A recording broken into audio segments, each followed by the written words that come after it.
மணப்பெண்ணின் பிரத்யேகமான திருமணம் விவாஹா தி சென்னை சில்க்ஸ். திமுக கூட்டணியில் இடம்பெற்றுள்ள மதிமுகவிற்கு இரட்டை இலக்கத்தில் தொகுதிகளை கோருவது குறித்து தற்போது பேச முடியாது என்று அக்கட்சியின் பொதுச் செயலாளர் வைகோ கூறியுள்ளார். கோவையில் செய்தியாளர்களிடம் பேசிய அவர், தமிழ்நாடு முழுவதும் தாம் தேர்தல் பரப்புரை மேற்கொள்ள திட்டமிட்டிருப்பதாகவும் தெரிவித்தார். மத்திய நிதிநிலை அறிக்கை ஏமாற்றம் அளிப்பதாகவும், தமிழ்நாட்டில் மெட்ரோ ரயில் திட்டங்களுக்கு கூட உரிய நிதி ஒதுக்கப்படவில்லை என்றும் அவர் கூறியுள்ளார். அந்த மாதிரி கோஷத்தை நாங்கள் என்றைக்கும் வைக்கவே இல்லை. தொடக்கத்திலிருந்து இந்த பற்றி எந்தவிதமான கோரிக்கையும் நாங்கள் வைக்கவில்லை. அப்படிப்பட்ட கோரிக்கை வைக்கிற நோக்கமும் இல்லை. திராவிட முன்னேற்றக் கழகம் நிச்சயமாக தனிப்பெரும்பான்மை பெறும். தனிப்பெரும்பான்மையோடு மீண்டும் இன்று தமிழக முதல்வராக இருக்கிற மாண்புமிகு தளபதி ஸ்டாலின் அவர்கள் முதலமைச்சராக 26க்கு பிறகும் பொறுப்பேற்பார்கள். திராவிட மாடல் ஆட்சி தொடரும். கச்சா எண்ணெய் விலை $50 இருக்கிற இந்த நிலையில் கூட பெட்ரோல் டீசல் விலை குறைக்கப்படவில்லை.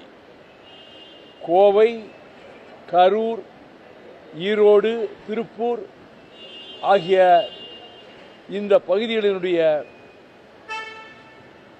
நூற்பாலைகளுக்கோ அல்லது அந்த தொழிலுக்கோ ஊக்கமளிக்கின்ற வகையில் எந்தவிதமான திட்டமும் அறிவிக்கப்படவில்லை.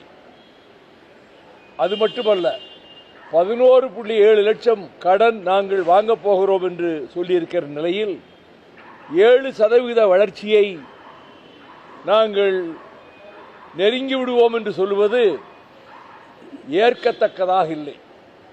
புற்றுநோய் போன்ற நோய்களுக்கு அவர்கள் சுங்க வரியை குறைத்திருப்பது வரவேற்கத்தக்கது.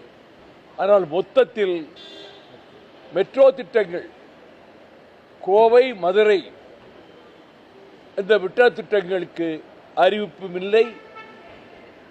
ஏற்கனவே இருக்கிற திட்டங்களுக்கு நிதியும் சரியாக ஒதுக்கப்படாமல் தமிழகம் வஞ்சிக்கப்பட்டிருக்கிறது என்றுதான் நேற்றைக்கு நான் செய்தியாளர்களிடம் சென்னையில் கூறினேன்.